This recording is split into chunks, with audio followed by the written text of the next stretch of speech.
ಈ ಕರ್ವಲ್ಲಿ ಗಾಡಿನ ಸಖತ್ತಾಗಿ ಹ್ಯಾಂಡಲ್ ಮಾಡ್ಬೋದು. MT ಒಳ್ಳೆ ಒಂಥರ ಸಣ್ಣಕ್ಕೆ ಸೈಕಲ್ ಥರ ಐತೆ ನೋಡಿ. ಫ್ಯಾನ್ ಆಗೋಯ್ತು,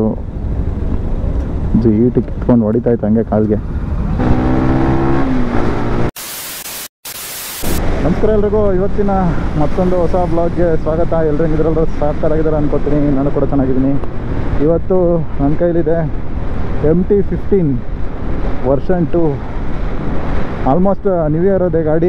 ಡಿಸೆಂಬರ್ ಎಂಡಿಂಗು ಅಂದರೆ ನ್ಯೂ ಇಯರ್ ಫಸ್ಟ್ಗೆ ಗಾಡಿನ ತಗೊಂಡ ಡೆಲಿವರಿ ನಮ್ಮ ಹಿತೇಶ ನೋಡಿ. ಯಮಹಾ MT-15 2024ನ ಗಾಡಿ ಇದು. ಈ ಥರ ಕಾಣುತ್ತೆ. ಇನ್ನು ಇಂಜಿನ್ ವಿಷಯಕ್ಕೆ ಬಂದರೆ 155 cc 6 ಗೇರು, ಟ್ರ್ಯಾಕ್ಷನ್ ಕಂಟ್ರೋಲ್ ಸಿಗುತ್ತೆ. ಕ್ವಿಕ್ ಶಿಫ್ಟರ್ ಸಿಗಲ್ಲ, R15ಅಲ್ಲಿ ಮಾತ್ರ ಸಿಗುತ್ತೆ. ಇದರಲ್ಲಿ ಕ್ವಿಕ್ ಶಿಫ್ಟರ್ ಎಲ್ಲ ಇನ್ನೂ ಆ್ಯಡ್ ಮಾಡಿಲ್ಲ. ಬಟ್ ಡಿಸ್ಪ್ಲೇಲಿ QS ಅಂತ ಬರುತ್ತೆ, ಬಟ್ ಅದು ಆನ್ ಆಗೋಲ್ಲ. ಕ್ವಿಕ್ ಶಿಫ್ಟರ್ ಕೊಟ್ಟಾಗ ಈ ಒಂದು ಫೀಚರ್ ಆನ್ ಆಗುತ್ತೆ. ಸ್ವಿಂಗ್ ಆರ್ಮ್ ಕೂಡ R15 ಕೊಟ್ಟಿದ್ರಲ್ಲ, ಅದೇ ಥರ ಇದಕ್ಕೂ ಆ್ಯಡ್ ಮಾಡಿದ್ದಾರೆ MT-15ಗೆ. ಹಾಗೆ ನೋಡ್ಬೋದು ಇಂಜಿನು. ಇನ್ನು ಗಾಡಿ ವಿಚಾರಕ್ಕೆ ಬಂದರೆ ಗಾಡಿ ಮಾತ್ರ ಸೂಪರಾಗಿದೆ. ಒಂಥರ ಪಾಕೆಟ್ ರಾಕೆಟ್ ಅಂತಲೇ ಹೇಳ್ಬೋದು. 150 cc ಗಾಡಿ ಒಂಥರ ಗನ್ ಫೀಲ್ ಆದಂಗೆ ಫೀಲ್ ಆಗುತ್ತೆ. ಆಮೇಲೆ ಇಂಜಿನ್ ಸ್ವಲ್ಪ ಬೇಗ ಹೀಟ್ ಆಗುತ್ತೆ. ಅಷ್ಟೊಂದೇನು ಫೀಲ್ ಗೊತ್ತಾಗಲ್ಲ, ನಿಲ್ಲಿಸಿದಾಗ ಗೊತ್ತಾಗುತ್ತೆ ಒಂದು ಫೀಲ್. ಯಾಕೆಂದರೆ ರೇಡಿಯೇಟ್ರ್ ಆನ್ ಆಗುತ್ತಲ್ಲ, ಗುಯ್ ಅಂತ ಇರುತ್ತೆ, ಆವಾಗ ಒಂದು ಹೀಟು ನಿಮಗೆ ಕಾಲಿಗೆ ಹೊಡಿತಾ ಇರುತ್ತೆ. ಅದು ಬಿಟ್ಟರೆ USD 4 ಕೊಟ್ಟಿದ್ದಾರೆ, ಅಪ್ಡೇಟೆಡು ನೋಡ್ಬೋದು. ಡಿಸ್ಕು ನಿಮಗೆ ಫ್ರಂಟಲ್ಲಿ 282 mm ಸಿಗುತ್ತೆ, ಬ್ಯಾಕಲ್ಲಿ 220 mm ಸಿಗುತ್ತೆ.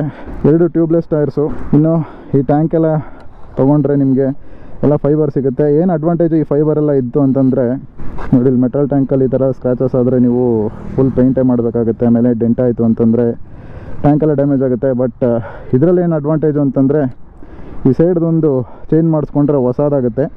ಫೈಬರ್ ಏನು ಜಾಸ್ತಿ ಇರೋಲ್ಲ, ಸ್ವಲ್ಪ ಕಾಸ್ಟ್ ಕಮ್ಮಿ ಇರುತ್ತೆ. ಟ್ಯಾಂಕ್ ಆದರೆ ನಿಮಗೆ ಫುಲ್ಲು ಪೇಂಟ್ ಎಲ್ಲ ಇರುತ್ತಲ್ಲ, ಅದರಿಂದ ನಿಮಗೆ ಫುಲ್ಲು ಜಾಸ್ತಿ ಕಾಸ್ಟ್ ಆಗುತ್ತೆ. ಅದರಿಂದ ಇದು ಸ್ವಲ್ಪ ಬೆಟರ್ ಅಂತಲೇ ಹೇಳ್ಬೋದು. ಸ್ವಲ್ಪ ಗಟ್ಟಿನೂ ಇರುತ್ತೆ. ಇದು ಅಷ್ಟೇ, ಎಲ್ಲ ಫೈಬರು. ಸೀಟ್ ನೋಡ್ಬೋದು. ಸೀಟು ಬಂದುಬಿಟ್ಟು ನಿಮಗೆ 810 mm. 5.5 ಇರೋರೆಲ್ಲ ಸ್ವಲ್ಪ ಆರಾಮಾಗಿ ಕೂತ್ಕೋಬೋದು. ಬಟ್ ನಿಮಗೆ ಸ್ವಲ್ಪ ಇದೊಂದು ವೈಡ್ ಇರೋದ್ರಿಂದ ಸೀಟು ಕಾಲು ಸ್ವಲ್ಪ ಅಷ್ಟು ಎಟ್ಕಲ್ಲ. ಇಲ್ಲಾಂದರೆ ಗಾಡಿ ಸ್ವಲ್ಪ ಆರಾಮಾಗಿ ಓಡಿಸ್ಕೋಬೋದು ಅವರು. ಪಿಲಿಯನ್ಗೆ ಬಂದರೆ ಲಾಂಗ್ ರೈಡ್ಗೆ ಹೋಗ್ತೀನಿ ಅಂದರೆ ಪಿಲಿಯನ್ ಮಾತ್ರ ಸಿಕ್ಕಾಪಟ್ಟೆ ಕಷ್ಟಪಟ್ಟು ಕೂತ್ಕೋಬೇಕು. ಸೀಟ್ ಸ್ವಲ್ಪ ನೀವು ಆಫ್ಟರ್ ಮಾರ್ಕೆಟ್ ಏನಾದರೂ ಸ್ವಲ್ಪ ಮಾಡಿಫಿಕೇಷನ್ ಮಾಡಿಸ್ಕೊಂಡ್ರೆ ಹೋಗ್ಬೋದು, ಅಷ್ಟು ಆಗಲ್ಲ. ಕೆಲವರು ಸ್ವಲ್ಪ ಹಿಂದೆ ಸೇಫ್ಟಿ ಇರಲಿ ಅಂತ ಅಂದ್ಬಿಟ್ಟು ಟಾಪ್ ರ್ಯಾಕ್ ಹಾಕ್ತಾರೆ. ಯಾಕೆಂತಂದರೆ ಅದು ಟಾಪ್ ಬಾಕ್ಸ್ ಇಟ್ಕೋಬೋದು, ಆಮೇಲೆ ಸ್ವಲ್ಪ ಸೇಫ್ಟಿ ಇರುತ್ತೆ ಅಂತ. ಆಲ್ಮೋಸ್ಟು NS MT-15 ಇಟ್ಟಿರೋರೆಲ್ಲ ಏನು ಮಾಡ್ತಾರೆ, ಸ್ಟಾಕಲ್ಲಿ ಕೊಟ್ಟಿರೋಂಥ ಒಂದು ಟೈಲ್ ಸೆಕ್ಷನ್ ತೆಗೆದುಬಿಟ್ಟು ಟೈಲ್ ಟೆಡಿ ಹಾಕೋತಾರೆ. ಅದು ಸ್ವಲ್ಪ ಶಾರ್ಟಾಗಿ ಚೆನ್ನಾಗಿ ಕಾಣುತ್ತೆ ಅಂತ ಅಂದ್ಬಿಟ್ಟು ಬೋರ್ಡ್ನ ಇಲ್ಲಿ ಫಿಟ್ ಮಾಡಿಸ್ತಾರೆ, ಇಲ್ಲಾಂದ್ರೆ ಅಲ್ಲೇ ಏನೋ ಮಾಡ್ತಾರೆ ಕೆಲಸನ. ಚೆನ್ನಾಗಿ ಕಾಣುತ್ತೆ ಅದು. ಡ್ಯುಯಲ್ ಚಾನಲ್ ABS ನೋಡ್ಬೋದು. ನಮ್ಮ 220ಗೆ ಇಲ್ಲ ಡ್ಯುಯಲ್ ಚಾನಲ್ ABS. ಲಾಂಗ್ ಹೋಗಿದಾಗ ಸ್ವಲ್ಪ ಕಾನ್ಫಿಡೆನ್ಸ್ ಕಮ್ಮಿ, ಯಾಕೆಂದರೆ ನನಗೆ ಫೀಲ್ ಆಗಿದೆ ಆಲ್ರೆಡಿ ಒಂದು ಸತಿ. ಫಾಸ್ಟಾಗಿ ಒಂದು 80-90 ಇದ್ದಾಗ ಯಾರು ಸಡನ್ನಾಗಿ ಅಡ್ಡ ಬಂತು ಅಂತಂದರೆ ಹಿಂದೆ ಬ್ರೇಕ್ ಹಿಡಿದ್ರೆ ಫುಲ್ ಜಾರುತ್ತೆ ಟೈರು. ಬಟ್ ಇದರಲ್ಲಿ ಆ ಥರ ಒಂದು ಫೀಲ್ ಆಗಲಿಲ್ಲ, ಯಾಕೆಂದರೆ ABS ಸಖತ್ತಾಗಿ ಫೀಲ್ ಆಗುತ್ತೆ ಇದು. ಬ್ಯಾಕಿಗೆ ಫುಲ್ ಹಂಗೆ ಬ್ಯಾಕ್ ಫುಟ್ಗೆ ಹಿಂದೆ ಹೊಡಿತಾ ಇರುತ್ತೆ ನೀವು ಬ್ರೇಕ್ ಹಿಡಿದ್ರೆ. ಇನ್ನು ಸಸ್ಪೆನ್ಷನ್ ನೋಡ್ಬೋದು, ಅಡ್ಜಸ್ಟೇಬಲ್ ಇದೆ. ಬಟ್ ನೀವು ಕೈಯಲ್ಲೆಲ್ಲ ಅಡ್ಜಸ್ಟ್ ಮಾಡೋಕ್ಕಾಗಲ್ಲ ಅದನ್ನು. ನನಗೆ ಸ್ವಲ್ಪ ಸಸ್ಪೆನ್ಷನ್ ಹಾರ್ಡ್ ಅನ್ನಿಸ್ತು. ಅದು ಬಿಟ್ಟರೆ ಗಾಡೀಲಿ ಇನ್ನೇನು ಇಲ್ಲ.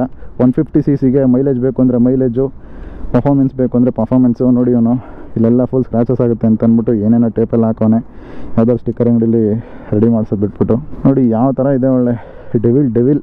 ಹಿತೇಶ ಎಕ್ಸ್ಚೇಂಜ್ ಮಾಡ್ಕೊಳ್ಳೋಣ ಗಾಡಿ ಎಕ್ಸ್ಚೇಂಜ್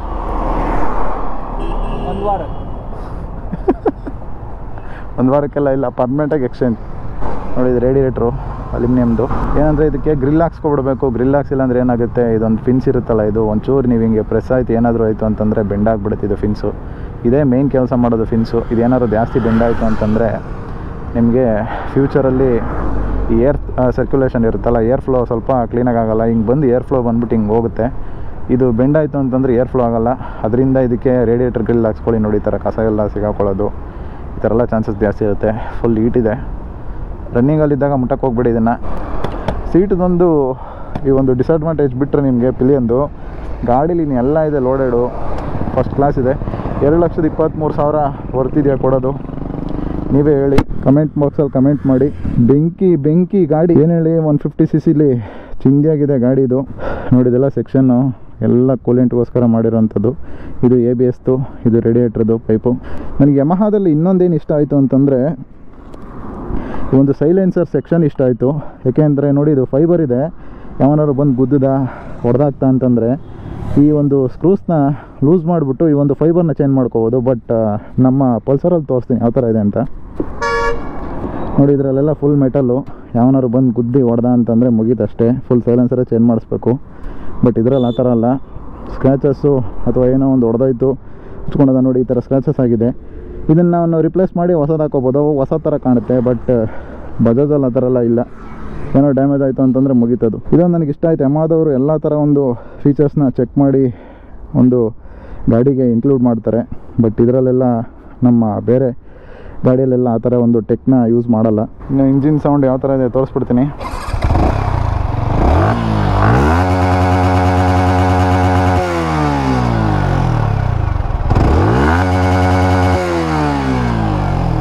ನೋಡಿದ್ರಲ್ಲ ಯಾವ ಥರ ಒಂದು ಇಂಜಿನ್ ಸೌಂಡ್ ಬರುತ್ತೆ ಅಂತ.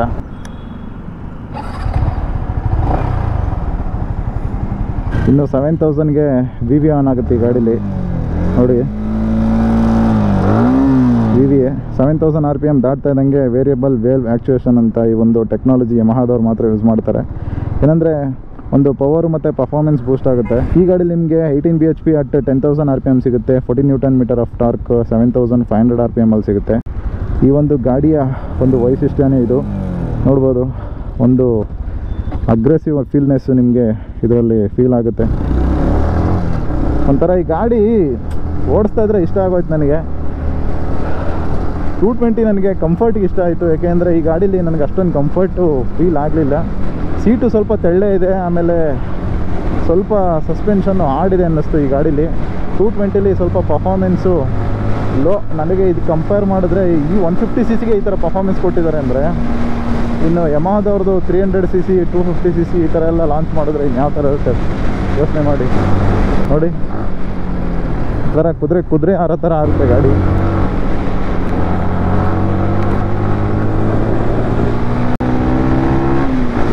ನೋಡಿ ಇದು 7000 RPM ದಾಟು ಅಂದರೆ ಒಂಥರ ಕಿಲ್ಲರ್ ಮಿಷಿನ್ ಆಗಿಬಿಡುತ್ತೆ ಯಮಹ.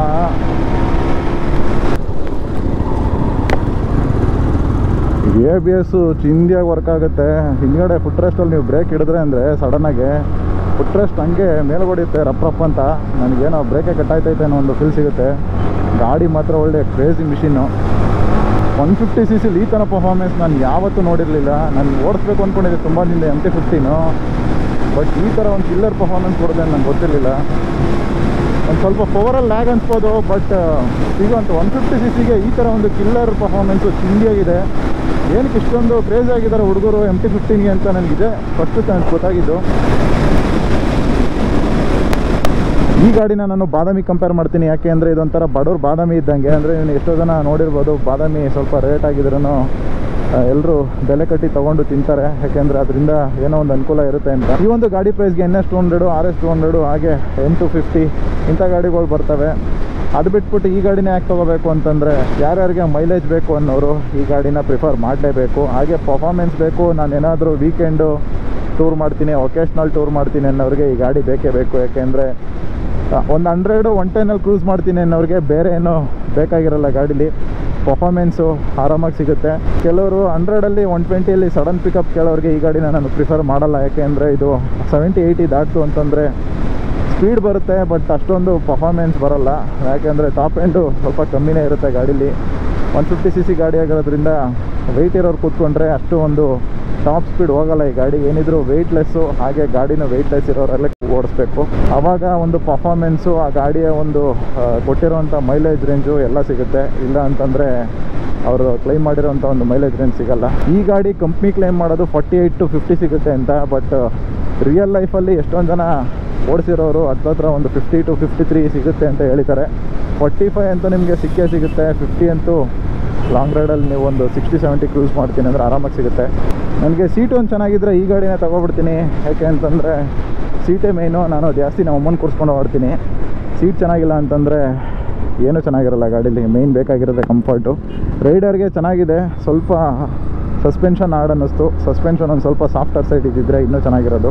ಎಷ್ಟೋ ಹುಡುಗರ ಆಸೆ ಈ ಗಾಡಿ MT-15 ತೊಗೋಬೇಕು ಅಂತ ಕಾಯ್ತಾ ಇರ್ತಾರೆ. ಎಷ್ಟೋ ಜನಕ್ಕೆ ತೊಗೊಳಕ್ಕಾಗಲ್ಲ.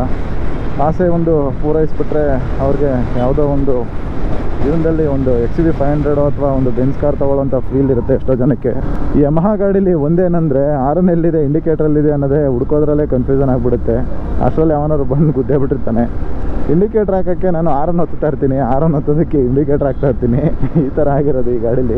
ಅದು ಯಾಕೆ ಯಮಹಾದವ್ರು ಈ ಥರ ಕ್ಯಾಮೆ ಕೆಲಸ ಮಾಡೋರು ಗೊತ್ತಿಲ್ಲ. ಫಸ್ಟ್ ಇದ್ದಿದ್ದ ಗಾಡೀಲೆಲ್ಲ ಚೆನ್ನಾಗಿ ಕೊಡ್ತಾಯಿದ್ರು. ಈ ಥರ ಈಗ ಬರೋ ಗಾಡಿಗಳಲ್ಲಿ ಈ ಥರ ಮಾಡೋದು ಯಾಕೋ ಯುನಿಕ್ನೆಸ್ ಮೇಂಟೈನ್ ಮಾಡಬೇಕು ಅಂತ ಈ ಥರ ಮಾಡಿದರೆ ಏನೋ ಗೊತ್ತಿಲ್ಲ. ಯಮಹಾ ಮೇಲೆ ಕೂತ್ಕೋತಾ ಇದ್ದೀರಾ ಅಂದರೆ ನೆನಪಾಗಬೇಕು ಯಮಹಾ ಗಾಡಿ ಮೇಲೆ ನಾನು ಕೂತಿದ್ದೀನಿ ಅಂತ, ಅದಕ್ಕೆ ಈ ಥರ ಮಾಡಿದ್ದಾರೆ ಅನ್ಕೋತೀನಿ.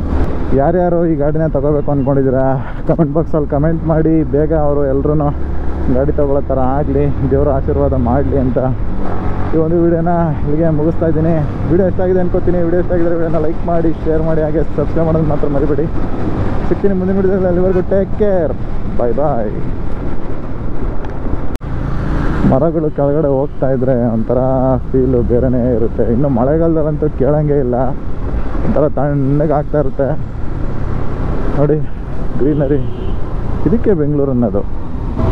ಬಟ್ ಏನು ಗೊತ್ತಾ, ಈ ಮರಗಳು ಯಾವಾಗ ಬೀಳುತ್ತೆ ಅನ್ನೋದು ಹೇಳೋಕ್ಕಾಗಲ್ಲ. ಯಾಕೆ ಈ ಥರ ಹೇಳ್ತಾ ಇದ್ದೀನಿ ಅಂದರೆ, ಎಲ್ಲನೂ ಈ ಥರ ಮೋರಿ ತೆಗಿಬೇಕು ಅಂತ ಅಂದ್ಬಿಟ್ಟಿದ್ದೇನೆಲ್ಲ ಬೇರ್ನೆಲ್ಲ ಕಟ್ ಮಾಡಿಬಿಡ್ತಾರ. ಕಟ್ ಮಾಡಿ ಅದು ಮಣ್ಣಲ್ಲಿ ಹಿಡ್ಕೊಳ್ಳೋಕ್ಕೆ ಜಾಗನೇ ಇರೋಲ್ಲ, ಬೇರೆ ಇರೋಲ್ಲ. ಮಳೆ ಜೋರಾಗಿ ಹೋದ್ರೆ ಏನಾಗುತ್ತೆ, ಈ ಕಡೆ ವೆಯ್ಟ್ ಜಾಸ್ತಿ ಆಗುತ್ತೆ, ಮರದ್ದು ವೆಯ್ಟ್ ಕೆಳಗೆ ಎಳೆಯುತ್ತೆ, ಮರ ಕೆಳಗೆ ಬೀಳುತ್ತೆ. ಯಾವ್ದಾರು ಕಾರ್ ನಿಲ್ಲಿಸಿದ್ರೆ ವೆಯ್ಟ್ ಜಾಸ್ತಿಯಾಗಿ ಮರ ಕೆಳಗೆ ಬಿತ್ತು ಅಂತಂದರೆ ಕಾರಿನ ಮೇಲೆ ಮರ ಬಿದ್ದು ಕಾಡಿ ಜಖಮ್ ಅಂತ ಎಕ್ಸ್ಕ್ಲೂಸಿವ್ ಆಗಿ ಬ್ರೇಕಿಂಗ್ ನ್ಯೂಸಲ್ಲಿ ನ್ಯೂಸ್ ಚಾನಲ್ ಅವರು ಪಬ್ಲಿಷ್ ಮಾಡ್ತಾರೆ.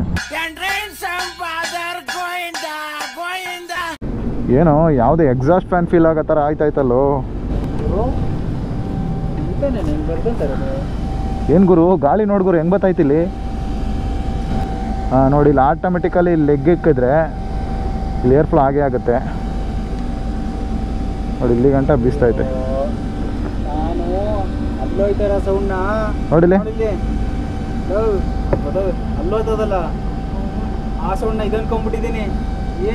ನೋಡಿಲಿ ನೋಡ, ಇಲ್ಲಿ ಗಂಟ ಆಬ್ವಿಯಸ್ಲಿ ಹೊಡೆದೇ ಹೊಡುತ್ತೆ